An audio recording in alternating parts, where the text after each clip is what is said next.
Hello and welcome to this week's episode of the Montpelier Happy Hour here on WVEW 107.7 LP Brattleboro, your community radio station. I'm your host, Olga Peters, and this is the show where we talk about how everything in Montpelier shakes out for the rest of us.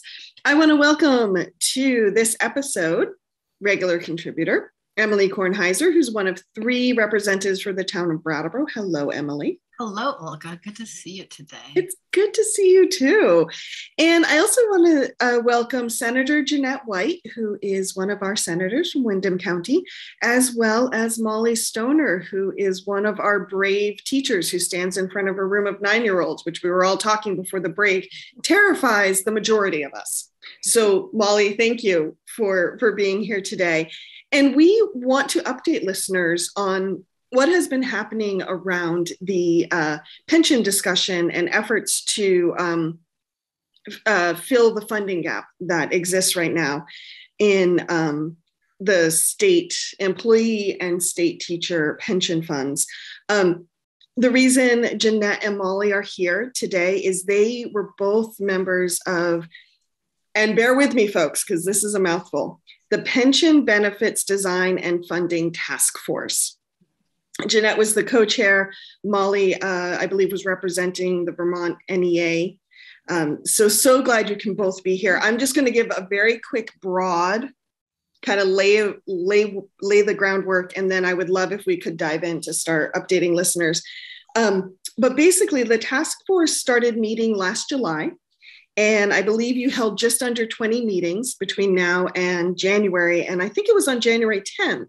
The task force submitted its final report and recommendations for both the pensions, and just a sampling of recommendations in the report include things like modifying the cost of living adjustment and increasing contributions from the employees and the teachers, appropriating some one-time funding to help raise, kind of catch up on what's been underfunded, allocating some general fund money in future years to help kind of, again, bolster the funds.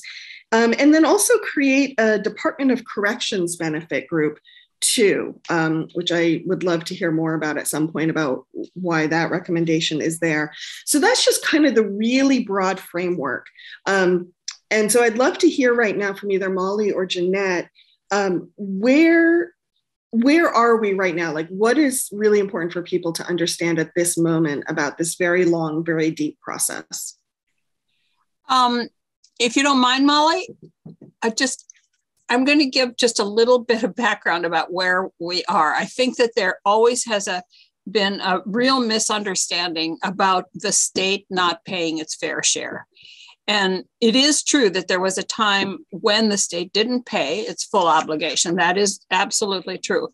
But since 2007, it has made the required payments and additional amounts. So I think we need to understand that we're talking really here about 4 buckets: the teacher's pension, the teacher's health care, the state employee's pension, and the state employee's health care. So there really are 4 buckets that need to be fed into every single year. One of the real problems was that the healthcare buckets were never pre-funded.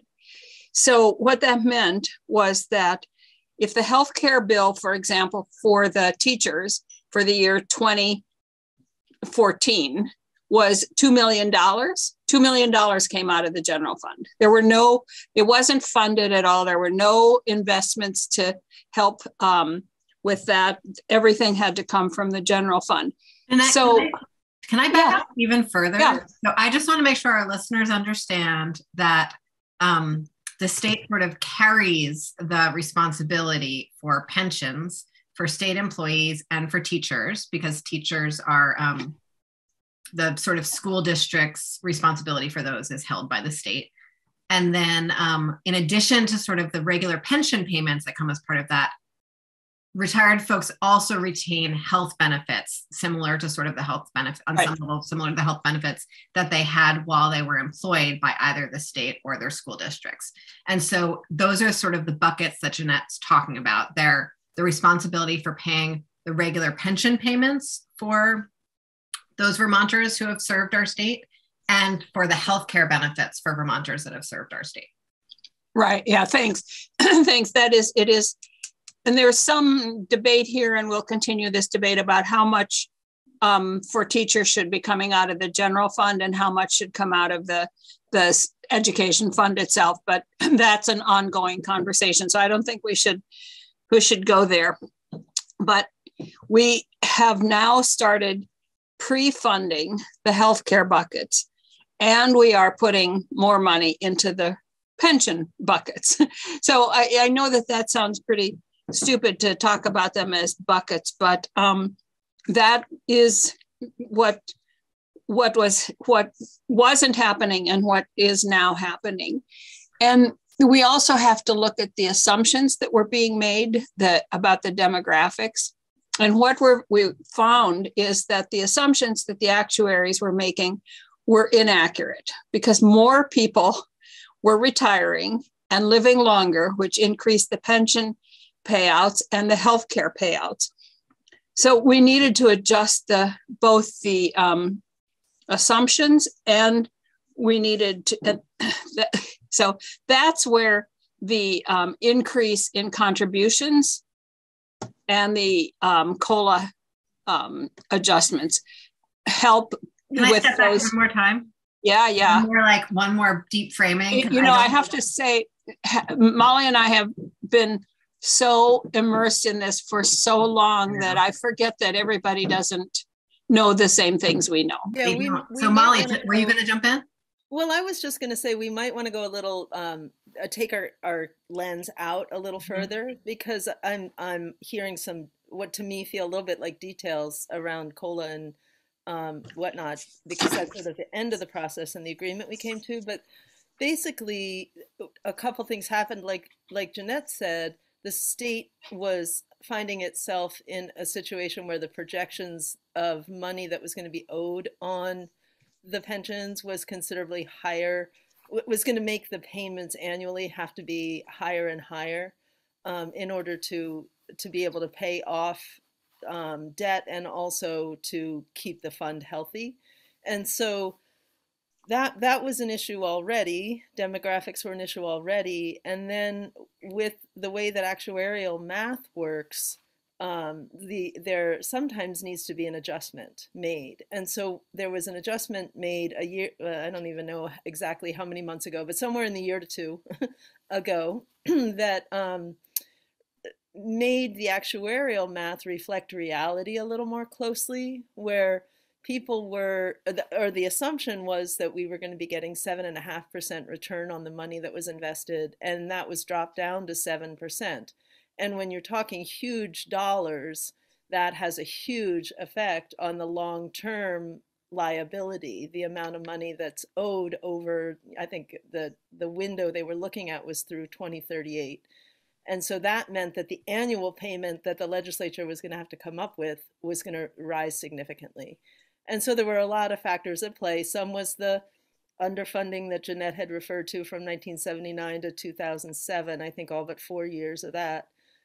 Some was this demographic change that was people living longer. Also, the number of teachers in the state had dropped, and so the amount of money going in was less than expected in some of those assumptions. And then there were issues with the investments themselves and how they were returning, and so we had to look at that as well. And that's something that the legislature did and created some systems that will allow for closer inspection, both annually and every 3 years instead of every 5 years moving forward. So that's sort of I think I've backed out, further away from the problem, and now maybe we can get into details. I think that's helpful. I want to back out even further. Oh dear. No, we're back at July now. No, not back further in time. I just want to make sure that we explain how a pension fund works.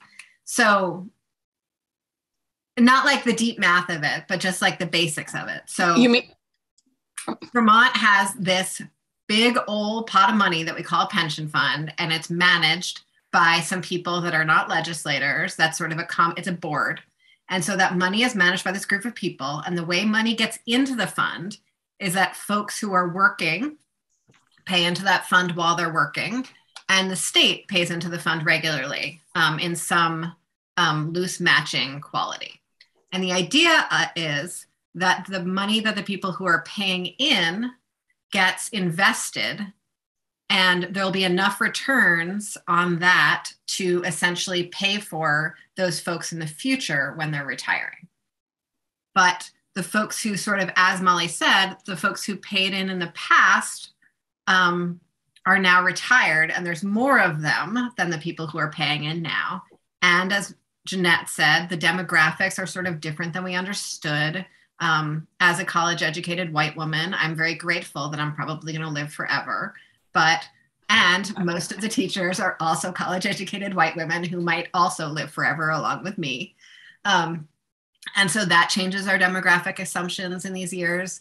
And then the investment returns, as Molly said, were different than folks thought they were. But the basics of the fund, I just sort of want to make sure that everyone understands that, like, it's just basically this pot of money that sits there. And because it's really important that it stays quite full, because the more that's in there, the more returns we have on it in order to pay for the actual day-to-day needs of retirees, those payments that are going out for retirees. So that's my 80,000 foot for someone who's never thought about pensions before in their lives. Okay. And just one little clarification on the health insurance piece that I wanted to say earlier is just that most of when the health insurance is something that the legislature has to cover is until the age of 65 when Medicare kicks in. So we talked a lot also about that time frame and where retirements happen and whether there are ways to incentivize keeping people in until 65, but not as a, one of the big issues with the original plan was the part of the plan was to ask teachers to work longer, which, for myself, for example, that was going to mean 7 more years in the classroom when I thought I had about 5 left. So that was something that I think teachers really said, whoa, do you guys understand what this job is like? That was one of the things that motivated me, honestly, to get involved in the issue. So, yeah. Thank you, Molly. Yeah. Yeah, it was, I will say that the task force, do you want to talk about the task force at all? I think it would be helpful to understand who was on the task force as a starter. So the task force was set up, and I will say this right up front, that the one of the things that I think we learned, we always knew, but didn't always pay attention to, is that when you're dealing with issues, you have to have everybody at the table. You have to have everybody who's impacted at the table to have the conversation. So we all know that, but sometimes I think that's forgotten when we're just trying to get things done. So what happened is that last year in Act, Molly, was it 75? I think, I can't remember numbers, but I think it was 75. Yep. We set up a task force made up of 12 people. So there were 2 senators, 3 House members, 3 NEA representatives, 2 Vermont State Employee representatives, and 1 Vermont Troopers Association. They're part of VSEA, but they have a separate bargaining unit. So that made, and then, so that was 6 and 5, and then 1, the commissioner of the Department of Financial Regulation, who was there representing the administration. So this was a 12-member group. And at the very beginning, one of the Doubting Thomases said, you can't have a 12-member group because you need to have a tiebreaker. You need to have an odd-numbered group. And I said, no, we do not, because we are not going to have a tie. We are going to have a unanimous vote. That's just the way it's going to happen. Because if we don't have a unanimous vote on this issue, it's dead in the water. So, and we did have a unanimous vote, but that's what the committee was made up of. And Molly, I don't know if you want to talk a little bit about some of the people that we heard from and listened to. It was a lot. Yeah, and I would add too that we also had a non-voting member. The deputy treasurer was Yes. at our meetings and was a really great resource for us, as was the treasurer, who came a lot. So we had a lot of people testifying. One person, in particular, who was there every single meeting and started to feel like a member of the task force was Chris Roop of the Joint Fiscal Office, and he just provided so many summaries for us, so many charts and graphs, and so much education about how funding in the state works, actually, and funding of the pensions in particular, and the interplay of different funding sources. And then he also helped guide any requests that we had for actuarial math. So we might request that that there be some kind of demographic data, and he could help to pull that out if it existed already in the state, or put it out to actuaries that we were working with for a fee. Part of Act 75 was that we had some funding with actuaries and with legal counsel, so that we could make sure that what we were coming up with was going to work both mathematically and legally. And then we heard from, oh my goodness, we heard from people on the committees that Representative Kornheiser was referring to about the investments. We heard from people within state government about demographics and about just all sorts of different employee issues. We heard from other national organizations about pension issues and how we looked at comparisons with other New England neighbors, or other Northeast neighbors, and across the country, other same size states. I'm sure there's more, Jeanette. I've let a lot of it go downstream because my head is now back full of fractions and multiplication. Well, probably a good thing, but if I go ahead, Emily. I have a question about that process of listening, which is that my experience watching sort of the formation of the task force was that folks went in with really different understandings of what the problem was that they were trying to solve.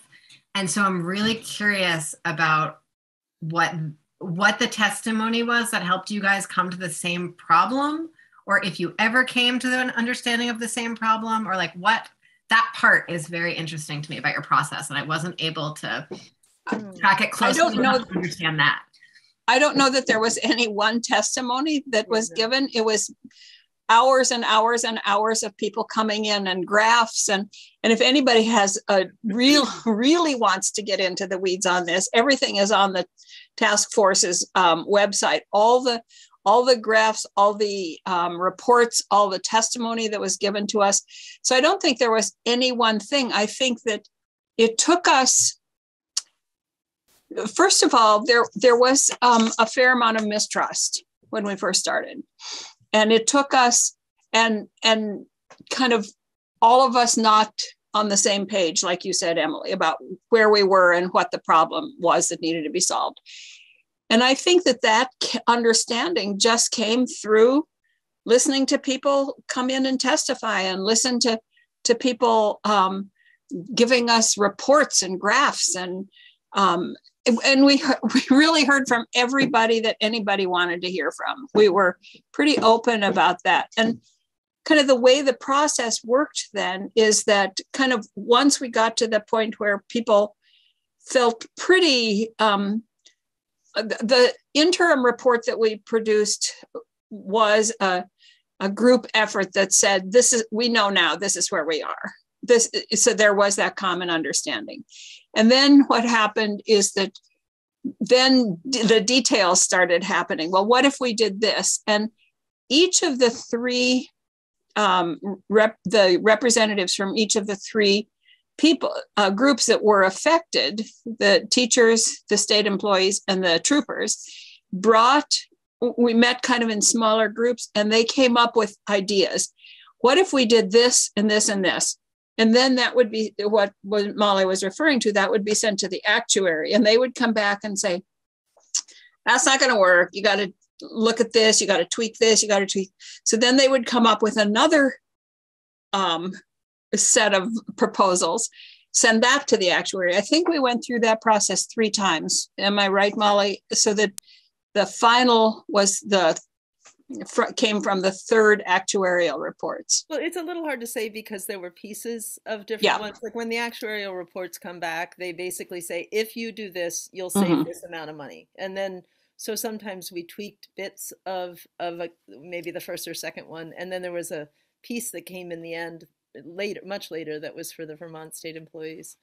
But I think also, just to address Emily's question too about the process, I think it took us some time. You know, I remember at one meeting, maybe 3 or 4 meetings in, referring to the old, like, you know, ropes course training that I had done years ago, and saying, you know, when you form a group, there's storming, you know, there's forming, storming, norming, and performing. And we're kind of in the storming phase right now, folks, you know, because we were definitely pushing back on each other. And I think there was some periods where, you know, I can't speak so much for how things happen within state employees' workplaces, but I think that things in the education world are very process oriented and tend to be very collaborative in nature, maybe more so than is effective. I don't know, but and I think some of us, I'll speak for myself anyway, I wanted to see some of that sort of real norming work of, like, how are we going to function in a way that brings all the voices actually to the table. So, you know, we asked for things like forming agendas collectively. So then we made time at the end of every meeting, sometimes earlier in the meeting, to make sure we were addressing the next meeting's agenda setting. And I think that, you know, that might seem like a little thing, but I think it's quite significant, because it basically says every voice matters. And we don't have like a leader creating an agenda, but we have, you know, all these people saying, I really want to see X or Y. You know, I think another part of the process is, you know, we went through that storming, people pushed back on each other a little bit, and really developed a lot of respect for each other. And I don't think there was a member around that table at the end who wouldn't say that they highly respected all the other 12 members of the task force, because I think we had all really shown each other our, you know, capacity to listen, capacity to question, capacity to dive in and really, you know, dig around in numbers and questions, and changing our own assumptions also. So part of it was just the people at the table and what they were willing to bring to the task over time. I had another thought that I know. Jeanette, may I toot your horn a little bit? You don't know what I'm going to say, but I'm going to toot your horn a little bit. Because there was something that you did that's just probably in your nature that I think was really significant. And that is, at one point midway through, Jeanette started keeping a list of all the ideas that she was hearing from people, like every idea people had about what might contribute to the solution. And then she typed them up. And probably somewhere in early to mid-November, we had a meeting where we went through those ideas. And, you know, as union reps, we had met before and said, okay, what are we not willing to look at? What looks really good? And what are the yellow lights kind of issues? And I don't know if that happened on the among legislative members too, but, you know, so we came to the meeting and we all went through that list. I think it happened over 2 meetings, actually. And we really had to have hard conversations about some of the issues at that meeting. And I really think that the fact, Jeanette, that you put every single idea down and that we gave airtime to every single idea was significant. I think that was a really good part of the process. So I'm really So no, I just want to quickly jump in, Emily, and let you know we have like 3 minutes before we have to go to break. So can I just say one other thing? A time check. Can I just say one other thing that I did think that we did when Molly talked about setting the agenda together. The other thing we did is at the beginning of every meeting, we devoted like 15 or 20 minutes or however long it took to reflect on the last meeting. What did we learn? What was outstanding? What was frustrating about it? Where should we have gone that we didn't go? Where did we go that we shouldn't have? And so I think that was very helpful, because then that helped us also then when we were setting the new agenda. So that is like absolutely the work world that I have spent much of my career in, is like that kind of deep human process stuff like you described, Molly. And it is so far from how the legislature does most of its work. And so I am so curious. Like, I want to dive into that maybe more after the break, or just even hear like, Jeanette, was that like, I don't know, do you want all of your task forces to be like that? Like, it's fascinating to me. That's kind of the way our committee works, but. Okay. I think it was also something that, I mean, I'll toot Educator's horns a little bit. I do think that the education members on the committee brought that a bit. We really pushed and said, you know what, we're here. We are here, and this is how we'd like to be recognized as being here. And I think some of the VSEA members, also one in particular, was of a very similar mindset, and really towed the line of all voices are equal here. And Jeanette said that multiple times. All this is all voices. So I think we just made the processes reflect that sentiment, and we stuck with it and stormed through it until we got to where we felt like we were really in the norming, and then we performed. Thank you, Molly Stoner, Jeanette White, Emily Kornheiser. We're going to take a quick break so we can hear from some of our underwriters on WVEW 107.7 LP Brattleboro, so stay tuned. We'll be right back. Welcome back to the second half of the Montpelier Happy Hour here on WVEW 107.7 LP Brattleboro, your community radio station. If you're just joining us, I am your host, Olga Peters, and I am speaking with Representative Emily Kornheiser, Educator Molly Stoner, and Senator Jeanette White from Windham County. We are talking about pensions in the state. And Emily, what do we need to remind people of? Well, the views and opinions expressed here on the Montpelier Happy Hour are those of the host and the guests separately. They are not the views and opinions of the radio station or the TV station or anyone's employers or partners or anyone else they talk to throughout the day, just those of the hosts and the guests. Thank you very much. So let's dive in. I'd love to hear what some of the components are in the final report and the recommendations going forward, just so we can kind of let people know what's on the table. Sure. Well, so at a certain point, probably I would say mid-December, it became clear that it was time. Jeanette had talked about how earlier in the process, at one point, we split into groups and started looking at some of the nitty-gritties of our particular groups. And I would say it was probably mid to late December, it became clear that we really needed to do pretty much the rest of the work in our individual groups, because our pensions were structured quite differently. There were a lot of things that were different between the state employees and the teachers, which I could go into, but I don't know that we have time for it, so you can let me know if you want more detail. So we started meeting in smaller groups to sort of iron out the details, and we also met with some representatives who hadn't been on the pension task force but knew more about the funding sources and the budgetary process, and they helped us think through some pieces too. We got back some critical actuarial numbers, and so we were able to start chewing on how much we could be cutting down the ADEC, which is the amount of money that the legislature needs to raise for the pensions in a year. And so, we, again, Chris Roop helped tremendously through this process. And what we came up with is a real balanced approach. And it included, on the teacher side, which I can speak to more specifically, the VSEA side, I'm not sure I have all the details down because I wasn't part of those final negotiations, but on the teacher side, we ended up with 125 million in one-time monies. The Act 75 had put aside 150 million, and the idea was to split that 75 and 75 between the two unions. And then another 50 was found for the teacher side, in part to make up for those years of underfunding. We had had projections drawn up by the treasurer's office about what that underfunding, what portion of the shortfall that underfunding might have come to, and the estimate was between 350 and 400 million. And so, you know, we were asking for more than the 75 to begin to help make up for that.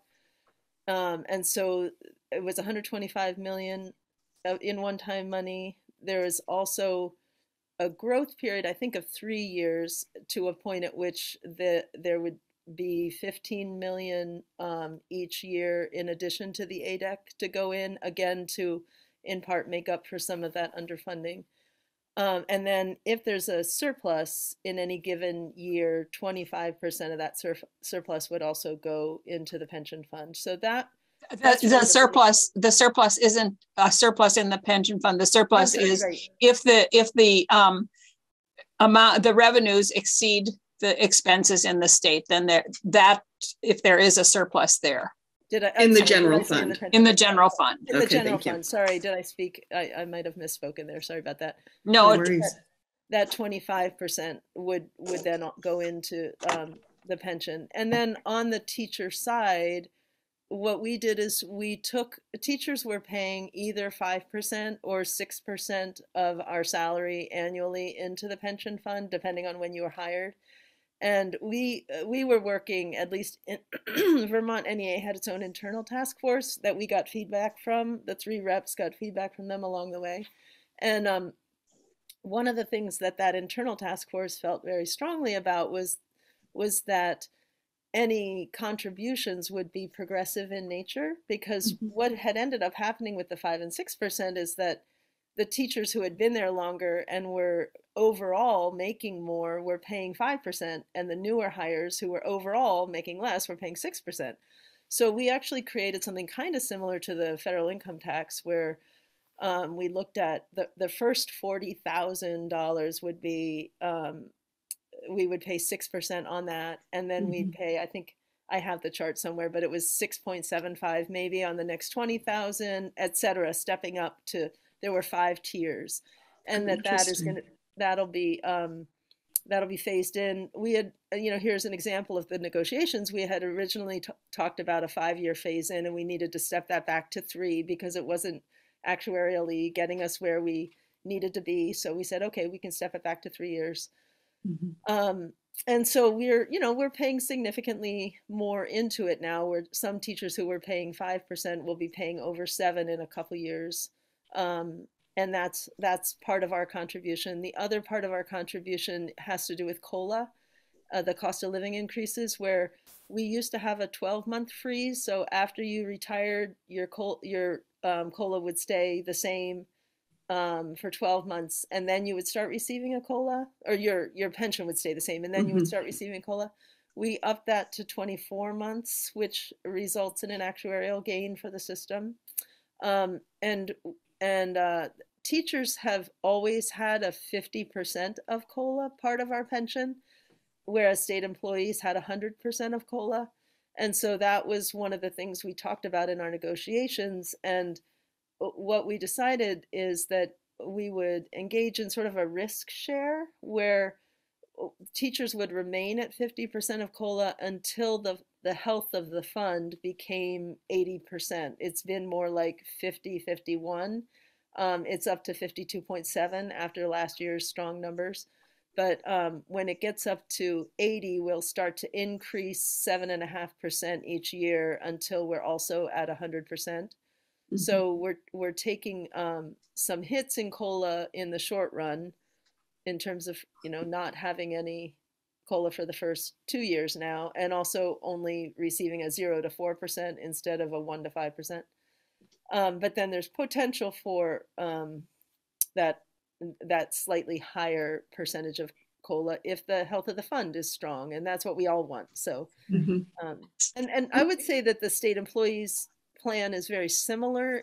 It's not exactly the same, but it's similar. Jeanette, I don't know if you have the details of the state employee. There's so different groups too. Yeah, no, I there's just way too much detail. I think that if people want to see the detail, they can go to the website and look at the actual report, which has the detail in it, so everybody can see, because we're talking here about actually a couple different groups. We're talking about the judges, the group, what is known as Group F employees, which are the regular, most of the state employees, and then the troopers, which is another group. And so,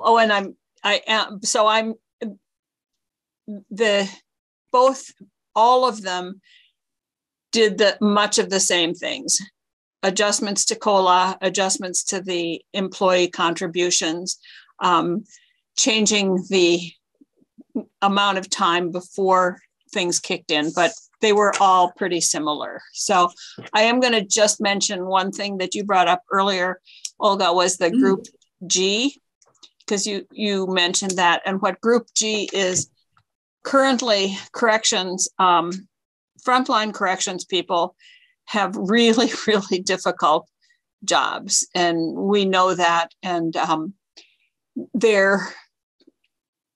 it's a pretty dangerous job.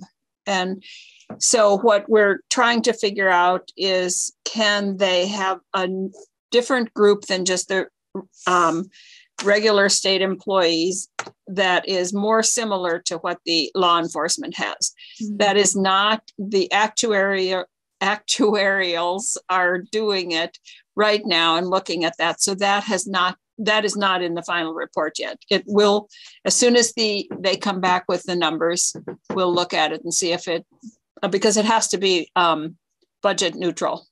So we'll look at that and see what the original report that came back said, that the employees would have to contribute 30% of their income to the pension, which is a little bit high. So they're looking at some adjustments. But anyway, so that's where Group G is. It isn't anything yet, but it's being looked at. Thank you, Jeanette. I was really excited about that progressive pay-in structure. I think that's something, what I've heard in my limited time in the legislature in having sort of some of these conversations is that teachers and school employees keep on coming back with proposals like this. Like I remember, in healthcare negotiations a few years ago, there was a real emphasis that, people working in the school as aides rather than teachers should have a progressive deal for accessing their health insurance because they make so much less. And I just really appreciated that sort of attention of the members of the union to sort of like really taking care of your own in a way that was fair and equitable.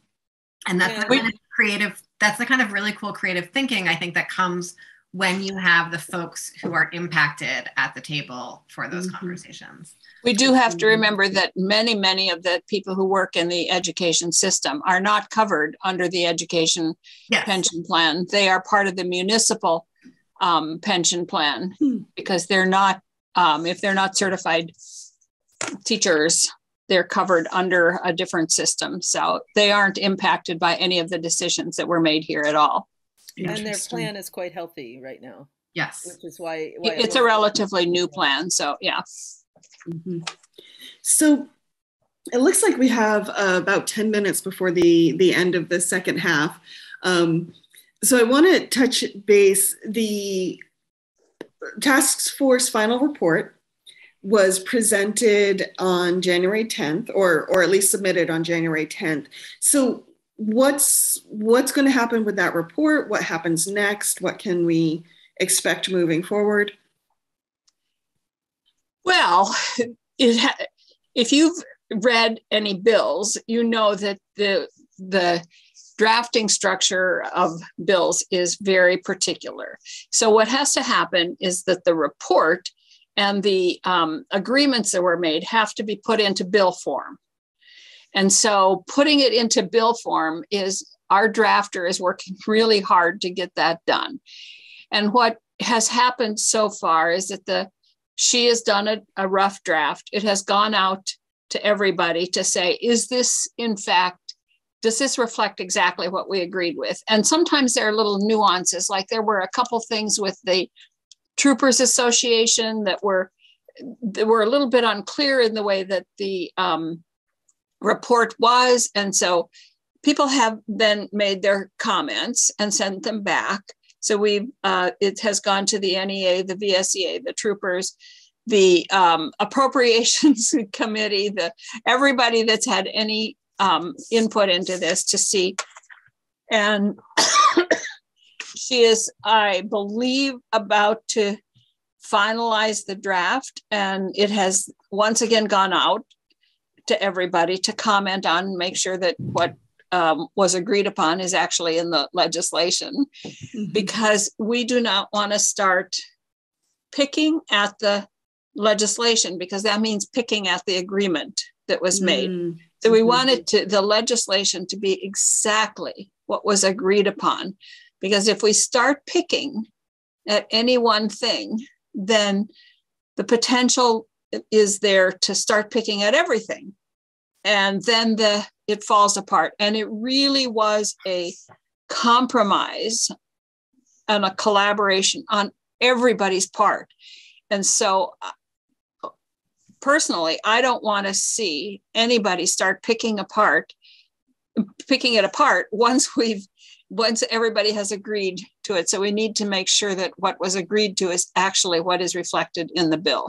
Does that make any sense? I'm hoping that it'll be done by perhaps the end of this week or the beginning of the next week, so that we can get it introduced into the committee. And as soon as it gets introduced into the committee, we will make a committee bill out of it, send it to the floor and then it will pass the Senate, we hope, and then it will go to the House.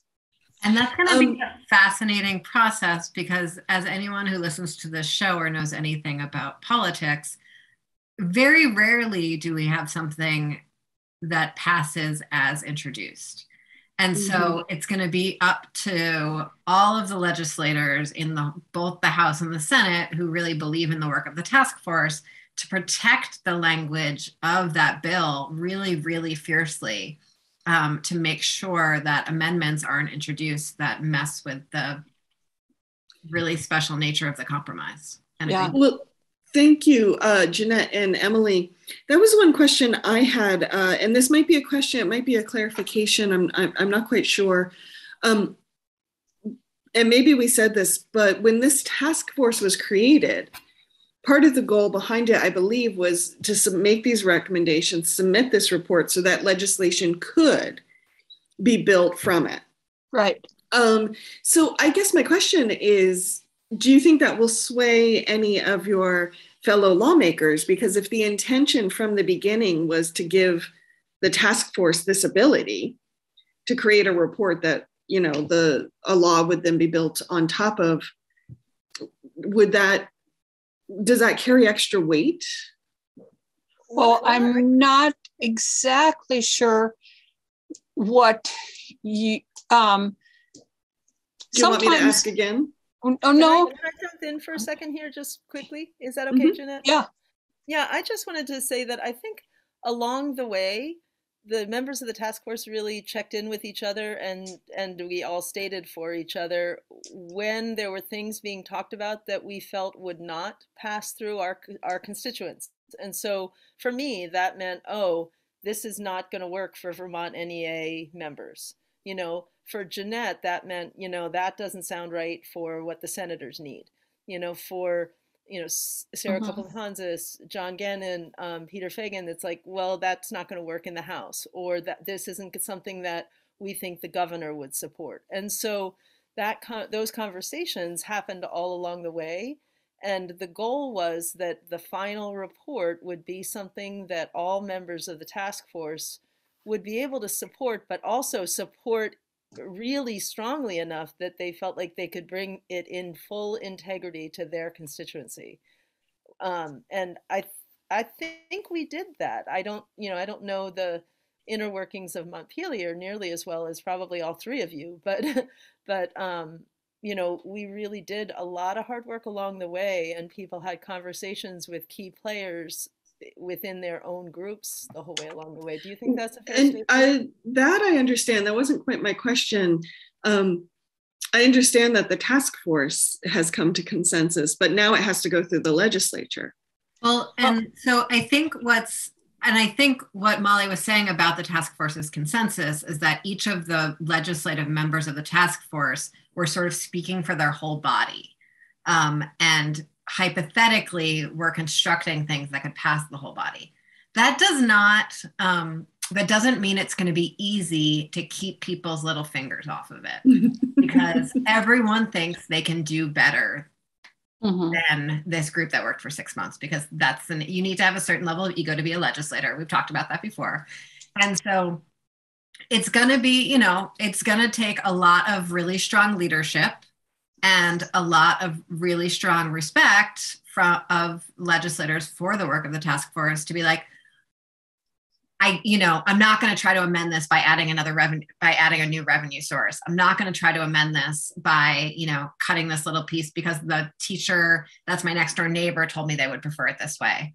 Or it's going to take a pretty profound degree of self-control on the part of House and Senate members to say this is as good as this can be today and to pass it through. And I think a lot of that's going to sit with the respect that we have for the folks who sat at the table. And Molly is right. We haven't been ignoring all those people out there. I am sure that John and Sarah Copeland Hanses have been talking to their House members, and we certainly have been talking to our Senate members. And so we have 5 members on the Government Operations Committee. Only one was on the task force, but we have 5, and that's going to pass. So it'll pass out of our committee. Then there are 7 members on the Appropriations Committee, and they've already been taking testimony on what the state appropriations are going to be. So you have now hopefully 12 people who are strongly supportive of this bill. And we just need to make sure that, as Emily said, we can keep people's little fingers out of it. Well, and it's an interesting thing process-wise, just to bring it back to the process question, if there's something that is so completely different, I'm of the mind to state that right up front, and and to say, hey, here's something coming down the pike that's really, really different. And we want to take a moment to think about how what we will do and what we won't do if we're trying to maintain the integrity of this bill exactly as it's written, exactly as the 13-member task force presented it. I don't know. That's what I do with my 4th graders anyway. You always start right off with, this is what's going to happen next, I think that we can learn a lot as legislators by spending more time thinking about what works for an elementary school classroom, Molly. So thank you for adding that. They're probably much more disciplined. Well, they also are, they do have a certain amount of willingness to listen to an adult in charge as well. Not as much as they did 30 years ago at the beginning of my career. Well, on that note, we are just about out of time, unfortunately. Molly Stoner, Jeanette White, really wonderful to have you on the show today. Hey, Emily, if folks want to find out more information, where can they find that?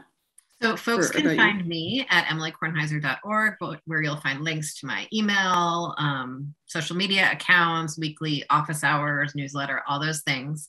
And we will link to the Pension Task Force report and web page, landing page in the show notes if folks want to dive into the details there. Great.